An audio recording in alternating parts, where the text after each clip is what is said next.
Hi guys, আজকে নতুন একটা ইউটিউব চ্যানেল খুললাম। তো অনেক দিনের ইচ্ছে ছিল, তো টাইম হয়ে ওঠে না। আর সেরকম তো প্রিপেয়ার হতে হয়, তো ওরকম প্রিপেয়ারও ছিলাম না।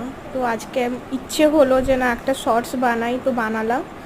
আজকে আমি আর আমার ফ্রেন্ডরা মিলে বেড়াতে গেছিলাম, মানে এই কাছে আর কি, ঘুরতে গিয়েছিলাম আর কি, মানে মাইন্ড ফ্রেশ করতে। আমাদের এক্সাম আছে বৃহস্পতিবার, তো আমরা একটু মাইন্ড ফ্রেশ করতে গেছিলাম। তো সবাই আনন্দ করছি, কথা বলছি, গল্প করছি। তো এটা একটা ব্রিজ, নিচে ট্রেন যাচ্ছে, তো খুব সুন্দর বাতাসও দেয়। আর মানে বাতাস খেতেই আর কি যাওয়া, তো ঘোরাঘুরি করলাম। তো আপনারা ভিডিওটা দেখুন, যদি ভালো লাগে লাইক, সাবস্ক্রাইব এবং শেয়ার করে দেবেন।